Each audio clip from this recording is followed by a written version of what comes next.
To the door, back to Deshawn. She was going to ruin everything. She was going to tell you the truth. The room went silent.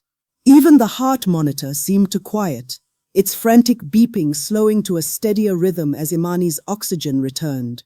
Deshawn stared at her. What truth? Valencia's eyes went wide, like she'd just heard her own words for the first time. Her lips pressed together, but it was too late. The words were already out there, hanging in the air like smoke. Visible, undeniable, poisonous. She was going to tell you the truth. 2 security guards appeared in the doorway, their presence filling the small room. One stepped forward, hand resting casually on his belt. "Ma'am, we're going to need you to come with us." Valencia's eyes snapped to Deshawn, wide, pleading, desperate. "Deshawn, baby, please, don't do this. Let me explain. Just you and me, we can work this out." He didn't answer. One of the guards moved closer. "Ma'am, I did it for you." Valencia's voice broke, raw and desperate. "Everything I've ever done has been for you. I'm the only one who truly loves you, not her, me. I'm the one who's always been there." Deshawn turned away from her. He sat down slowly in the chair beside Imani's bed and took her hand in both of his. He didn't watch as they led Valencia out. Didn't flinch when her voice rose in the corridor, pleading, sobbing, insisting this was all a misunderstanding. He just held Imani's hand and tried to breathe. The room felt different now, smaller, like the walls had moved closer. Imani's breathing had steadied, but her fingers still gripped Deshawn's hand like she was afraid to let go. Her eyes stayed fixed on his face, not saying anything, just watching him, making sure he was real, making sure he wasn't leaving. "I'm not going anywhere," Deshawn said softly, though he wasn't sure if he was reassuring her or himself. A doctor rushed in, flanked by another nurse. She moved quickly to Imani's bedside, checking monitors, examining her throat, her pulse, her eyes. Deshawn stood but didn't step away. He stayed close enough that Imani could still reach for him if she needed to. "Miss Baptiste, can you hear me?" the doctor asked gently. Imani nodded, though the movement was weak. "Can you tell me what happened?" Imani's mouth opened. Her voice came out thin and rasping.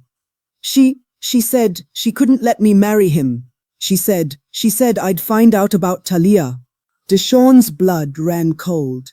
"Talia? Who the hell is Talia?" Imani's eyes filled with tears. She said, "Talia is your sister, your father's daughter, that Valencia has been hiding her for 20 years. The room spun. The doctor's hand was on Deshawn's shoulder, guiding him back to the chair before his legs gave out. "What?" The word barely made it past his lips. "Don't," the doctor said to Imani. "Don't push yourself. Just rest." But Imani shook her head weakly. "She told me everything right before she tried to." Imani's voice cracked. "She said she had to protect the secret, that if we got married, if I became family, I'd eventually find out, and she couldn't let that happen." Deshawn sat there, his mind fragmenting into 1,000 pieces. A sister, his father's daughter, hidden for 20 years. Down the corridor, Valencia's voice carried sharp, frantic, echoing off the walls. "You're making a mistake. He doesn't understand. That girl was going to destroy everything I've built." Deshawn closed his eyes. The doctor finished her examination and stepped back, her expression carefully neutral. "She's going to be okay physically, but we'll need to keep her another night for observation. Monitor her vitals. Make sure there's no damage to her throat or airways." Deshawn nodded, unable to find words. "Mr. Carter," the doctor said quietly, glancing toward the door where Valencia's voice had finally faded. "The police are going to want to speak with you, and with Miss Baptiste when she's ready." "I know." The doctor left. The room settled into a strange, heavy silence. Deshawn sank back into the chair, elbows on his knees, head in his hands. His mind kept replaying it. The door opening, the pillow, Imani's hands clawing for air, Valencia's face twisted into something unrecognizable. And now this. Talia. A name he'd never heard, a sister he'd never known existed. Dee, Imani's voice was barely a whisper. He looked up. Her eyes were glassy with tears. But there was something else there too. Something that looked like pity. I'm sorry, she said. For what? You didn't do anything wrong. She told me because she thought I'd die. She wanted me to know why. Imani's voice trembled. She said your father had an affair 23 years ago, before he met Valencia. The woman got pregnant, and when your father found out, he wanted to be involved. He wanted to bring the baby into your life, raise her as part of the family. Deshawn couldn't breathe, but Valencia convinced him it would ruin his reputation, ruin the family. She told him the media would destroy everything he'd built if they found out he had a child out of wedlock. Imani paused, catching her breath. So they made a deal. Your father would pay child support, generous support, but the girl would never know who he was, and you would never know she existed.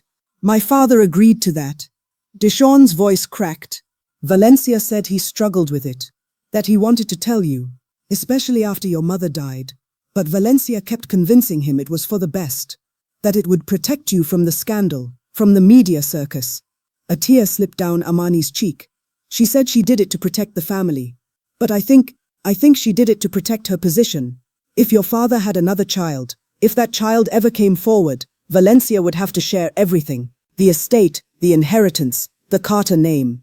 Deshawn stood abruptly, needing to move, needing to do something with the rage building in his chest. Where is she? He demanded. This Talia. Where is she? I don't know. Valencia wouldn't say. She just kept saying that the secret had to stay buried, that you could never know. Imani's voice broke, and then she grabbed the pillow. Want to know the truth about Talia? Keep watching, because what Deshawn discovers next will shatter everything he thought he knew about his father. The police came an hour later. 2 detectives, a man and a woman, stood at the foot of Imani's bed, notepads in hand, voices gentle but direct. Deshawn told them everything. What he saw, what Imani had told him, the name Talia. The female detective, a sharp-eyed woman named Detective Mosley, exchanged a glance with her partner. Mr. Carter, did your father ever mention having another child? Never, not once. And you had no knowledge of anyone named Talia in your family? I didn't even know the name existed until 20 minutes ago. Detective Mosley made notes. We'll need to investigate this claim. If what Miss Baptiste says is true, there could be additional motives we need to explore. Additional motives? Deshawn's voice was hollow.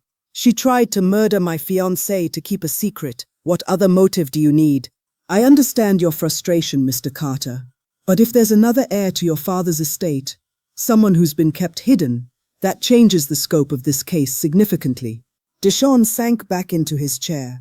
After the detectives left, he sat in silence, staring at nothing. Imani had drifted into a restless sleep, her breathing soft but uneven.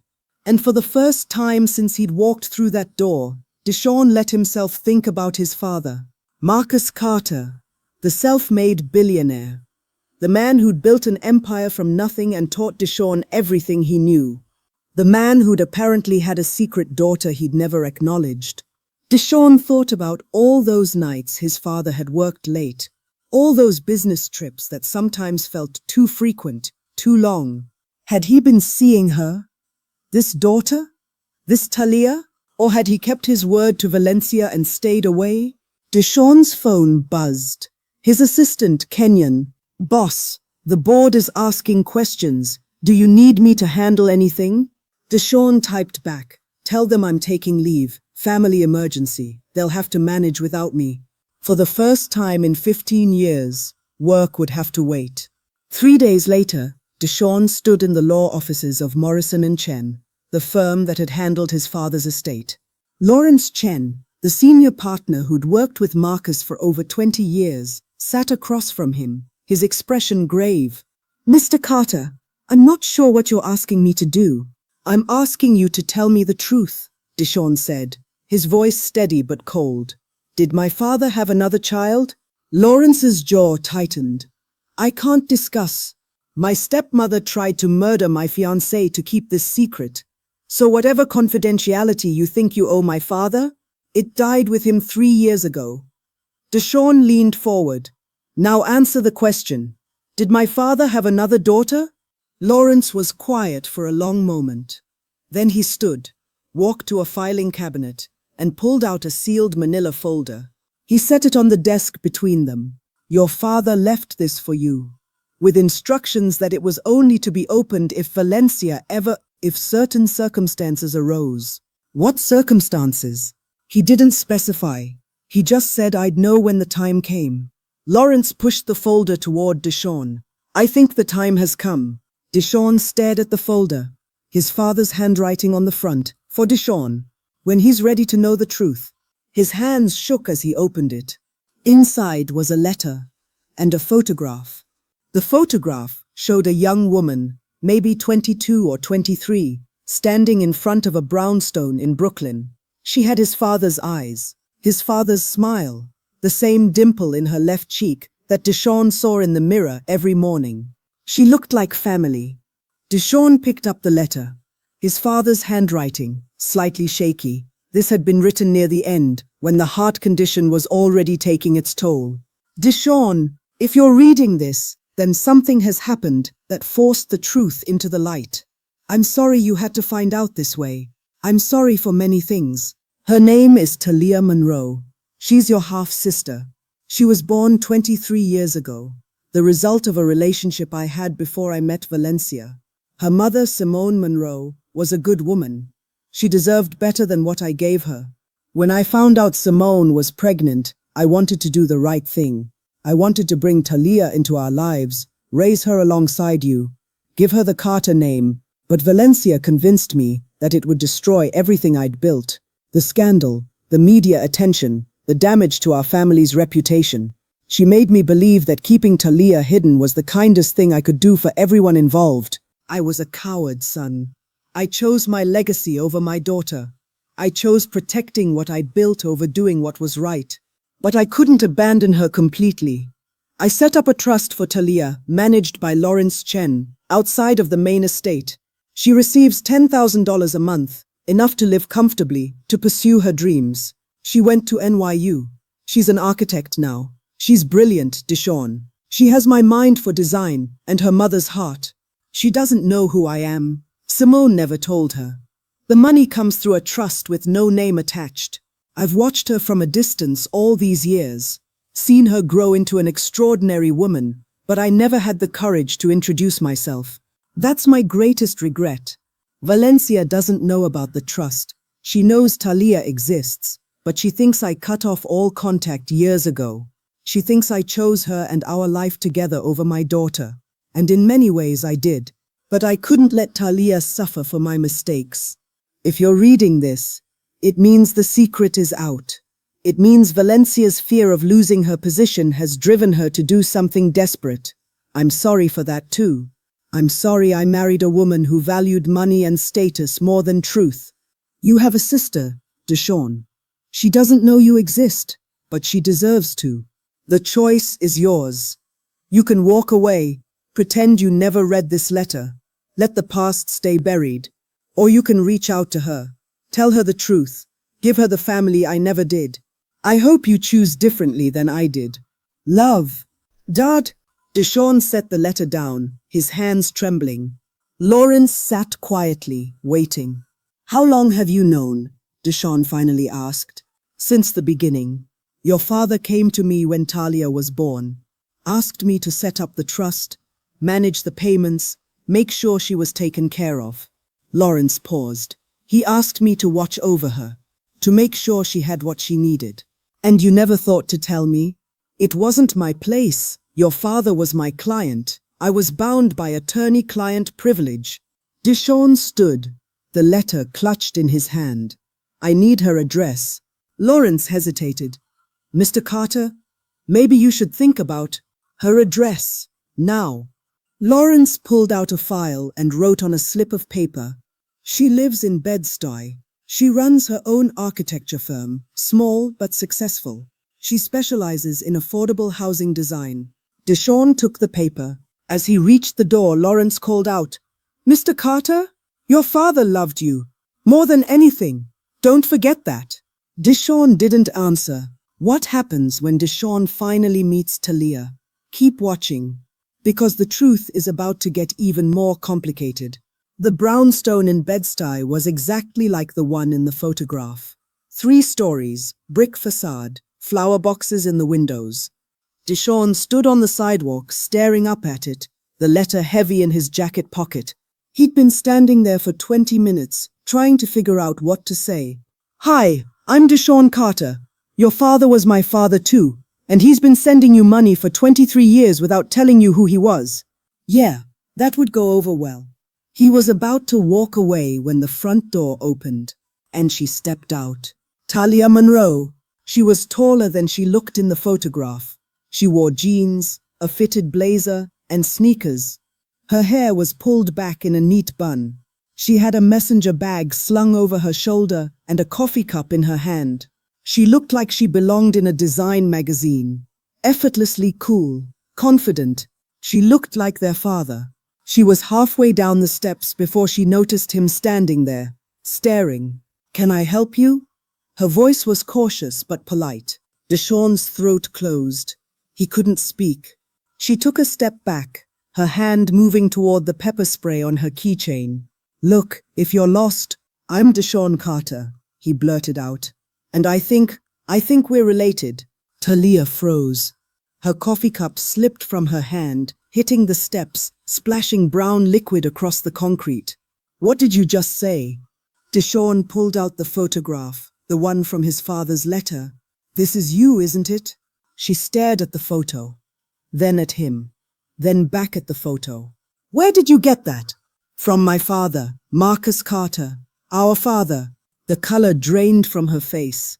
She sat down hard on the steps, her legs giving out beneath her. "That's not possible," she whispered. Deshawn sat beside her, keeping a respectful distance. "I found out 3 days ago. My father left me a letter. He explained everything." "Everything?" Her voice was bitter. "Did he explain why he never told me? Why I've been getting mysterious trust payments my whole life with no explanation? Why my mother refused to talk about who my father was?" "He was a coward," Deshawn said quietly. "His words, not mine. He said he chose his reputation over you, and he regretted it every day." Talia's hands were shaking. "I don't understand. Why now? Why are you here?" "Because someone tried to kill my fiancé to keep you a secret." Talia's head snapped up. "What?" Deshawn told her everything. Valencia, the hospital, the attempted murder, the confession. When he finished, Talia was staring at him with an expression he couldn't read. "So your stepmother tried to murder someone because she didn't want you to find out about me?" "That's what it looks like." "Jesus." Talia stood, pacing the sidewalk. "This is insane. This is absolutely insane." "I know. I don't even know you. You show up on my doorstep with a photograph and a story about a father I never met, and now you're telling me people are dying to keep me hidden." "Not dying. Almost dying. Imani's okay. She's recovering." Talia stopped pacing. She looked at him, really looked at him for the first time. "You have his eyes," she said softly. "I've seen pictures of Marcus Carter in Forbes, in the business sections. I never imagined that you were his daughter, that I had a brother." The word hung in the air between them. Brother. Deshawn had never had a sibling, had never wanted one. He'd been perfectly content being Marcus Carter's only child, sole heir, singular focus. But looking at Talia now, seeing his father's features reflected in her face, he felt something unexpected. Curiosity, and maybe the smallest flicker of hope. "Can we talk?" he asked. "Really talk? I know this is overwhelming, but I'd like to know you, if you're willing." Talia studied him for a long moment, then she nodded toward the door. "Come inside and bring that letter. I want to read every word." They sat in Talia's living room for 3 hours. The apartment was small but beautifully designed. Exposed brick, modern furniture, architectural drawings covering one entire wall. It was clear she had their father's eye for design. She read the letter twice, cried through most of it. asked questions Deshawn couldn't answer. Did he ever try to contact me? Even once? I don't know. The letter doesn't say. And my mother. Did he love her? He said she deserved better than what he gave her. Talia laughed bitterly. That's not an answer. No, it's not. She set the letter down, her eyes red. I used to imagine who he was. When I was little, I'd make up stories. Maybe he was a soldier who died in combat. Maybe he was a spy who had to disappear. Stupid kid fantasies. She looked up at Deshawn. I never imagined he was a billionaire living 20 minutes away who just chose not to know me. He was watching you, Deshawn said. The letter says he watched you from a distance. That's not the same as being a father. No, it's not. They sat in silence for a while. Finally, Talia asked, "What happens now?" "I don't know," Deshawn admitted. "Legally, you're entitled to part of the estate. The trust my father set up for you is separate from the main inheritance, but if you wanted to challenge the will—" "I don't want his money," Talia said sharply. "I've been taking care of myself just fine. The trust payments, I didn't know where they came from. I thought it was from my mother's family, some distant relative trying to help. I built my business with my own work, my own clients." She stood, crossing to the window. "I don't need the Carter fortune. It's yours by right. Rights don't mean anything if they're built on lies." She turned back to him. "Your stepmother tried to kill someone to protect her piece of that fortune. That tells me everything I need to know about what that money does to people." Deshawn stood as well. "Not all of us are like Valencia." "No?" Talia's eyes were challenging. "Then why did it take your father's death and an attempted murder for you to find me? If you're so different, why didn't he tell you about me when he was alive?" The words hit like a slap. Because she was right. Marcus Carter had chosen secrecy over truth, had chosen protecting his image over protecting his daughter. And Deshawn had benefited from that choice, had lived his entire life as the only heir, the only son, the only one who mattered. "You're right," he said quietly, "and I'm sorry for all of it." Talia's expression softened slightly. "It's not your fault." "Maybe not, but I'm still sorry." She walked him to the door. As he was leaving, she said, "Deshawn?" He turned.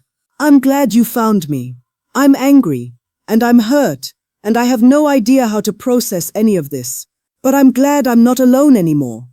She paused. "I'm glad I have a brother." Deshawn smiled. "Me too." But Valencia wasn't done, and what she did next would put both Deshawn and Talia in danger. Keep watching. The call came 2 days later. Deshawn was at the hospital with Imani when Detective Mosley phoned.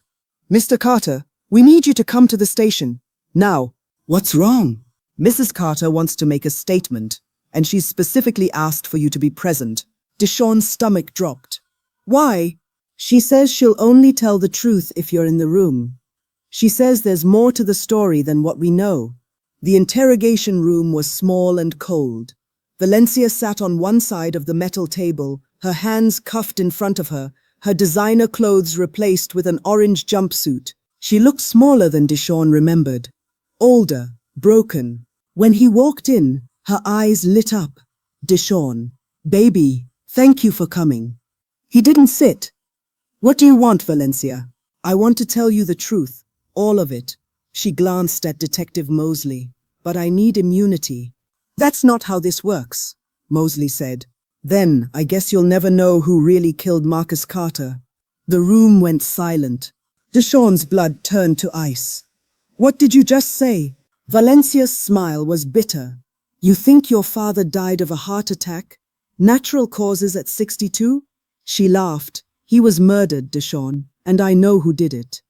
"You're lying," Deshawn said, but his voice wavered. "Am I? Ask yourself why a man who had perfect health his entire life suddenly dropped dead. Why there was no autopsy. Why I insisted on cremation within 48 hours. Valencia leaned forward. "Your father was going to change his will. He was going to acknowledge Talia. Give her half of everything. I couldn't let that happen." Deshawn grabbed the edge of the table to keep from falling. "So you killed him?" "No." Valencia's eyes were cold. But I know who did, and if you want that person brought to justice, you'll get me a deal. Detective Mosley stood. Mr. Carter, I think you should step outside. But Deshawn couldn't move, couldn't breathe. His father murdered. Who? The word came out as a whisper. Valencia smiled. Get me immunity, and I'll give you a name that will shock you even more than finding out about Talia. Who killed Marcus Carter? The answer will destroy everything. Don't stop watching now. Deshawn sat in the observation room, watching through the one-way glass as Valencia's lawyer negotiated with the DA. Imani had come to the station, despite his protests. She sat beside him now, her hand in his. She's lying, Imani said. She has to be. She's just trying to create reasonable doubt for the attempted murder charge. What if she's not? Deshawn's voice was hollow. What if my father really was murdered? Then we'll find out who did it, and they'll pay. Imani squeezed his hand. But you can't let her manipulate you. That's what she wants. The door opened. Dakeisha Rollins stepped in. They've agreed to a deal. She'll plead guilty to attempted murder, serve 15 years minimum. In exchange, she tells us everything she knows about your father's death. And if she's lying? Deshawn asked. Then the deal's off, and she goes away for 25 to life. Do it, Deshawn said. Valencia sat straighter when they came back in, her lawyer beside her. I'm ready to talk, she said. Detective Mosley, hit record. State your name for the record. Valencia Marie Carter. And I'm here to confess that I witnessed the murder of Marcus Anthony Carter on March 15th, 3 years ago. Deshawn leaned forward, his heart pounding. Marcus was in his study that night. He'd called a meeting with his lawyer, Lawrence Chen. He was going to sign new papers, adoption papers for Talia, amendments to his will, documents that would make her a legal heir. Valencia's voice was matter-of-fact, clinical. I couldn't let that happen. Everything I'd built would disappear. I'd go from Marcus Carter's wife to just another ex, fighting for scraps. So you killed him, Mosley said. No, I told you, I witnessed it. Valencia looked directly at Deshawn. Your father was killed by someone who had even more to lose than I did. Someone who would have been completely cut out if Talia was acknowledged. Who? Deshawn demanded. Valencia smiled. Lawrence Chen. The room spun. You're lying, Deshawn said. Lawrence has been our family's lawyer for 20 years. Exactly. And for 20 years, he's been embezzling from the Carter estate. Small amounts at first. A few thousand here and there. But over time it added up to millions. Your father was about to discover it during the will amendment process. Lawrence would have been exposed, disbarred, sent to prison. How do you know this? Mosley asked. Because I helped him cover it up. In exchange for a cut. Valencia's expression was defiant. I've been taking payments from Lawrence for 2 years. He'd transfer money from the embezzled funds into my private accounts. We had an arrangement. And my father's death? Lawrence came to the house that night. I let him in through the back entrance. He went to the study. They argued. I heard it from the hallway. Valencia's voice dropped. And then I heard Marcus collapse. When I went in, Lawrence was standing over him, syringe in his hand. He'd injected him with something, potassium chloride. He told me later, it mimics a heart attack perfectly if you know what you're doing. And you just stood there. Deshawn's voice was shaking with rage. I made a choice. If I called for help, I'd lose everything. The embezzlement would come out. My involvement would be exposed. But if I stayed quiet, if I let Lawrence walk away, I'd keep my position, keep the money. She looked at Deshawn without flinching. I chose survival. You chose murder, he said. I chose not to die with him. Detective Mosley stopped the recording. We'll need proof. Bank records, communications, anything that corroborates your story. I have copies of everything. Email correspondence with Lawrence, transfer records, even a recording of him confessing to the murder. I kept it as insurance. Valencia's smile was cold. I'm not stupid. They arrested Lawrence Chen that night. He denied everything at first. But when they presented Valencia's evidence, the emails, the transfers, the audio recording of Lawrence admitting he'd killed Marcus to cover up the embezzlement, he broke down, confessed to it all. Deshawn sat in the DA's office, listening to the recording of Lawrence's confession, and felt something inside him shatter. The man he'd trusted. The man his father had trusted. A murderer. "I'm sorry, Mr. Carter," DA Rollins said quietly. "I know this is devastating." Deshawn couldn't speak. Imani sat beside him, her hand on his shoulder, silent support in the face of unimaginable betrayal. "What happens now?" Deshawn finally asked. "We prosecute both of them. Lawrence for murder and embezzlement. Valencia for accessory to murder and attempted murder of Miss Baptiste." Rollins paused. "With the evidence we have, they'll both spend the rest of their lives in prison." Deshawn nodded numbly. As they left the building, his phone rang. "Talia, I heard," she said when he answered. "The news is reporting that your father's lawyer was arrested for his murder." "It's true." "I'm sorry, Deshawn. I know you trusted him." "Yeah." He couldn't say more. "Do you want company? I could come over, or you could come here. You shouldn't be alone right now." Deshawn looked at Imani, who nodded encouragingly. "Actually," he said, "could you meet us at my place? There's someone I want you to meet. Someone who almost died protecting the truth about you." A pause. "Your fiancé?" "Yeah, Imani. I think you two should know each other." "I'd like that," Talia said softly. "I'd like that a lot." 6 months later, Deshawn stood in the Brooklyn Botanical Garden, the spring sun warming his face, surrounded by people he loved.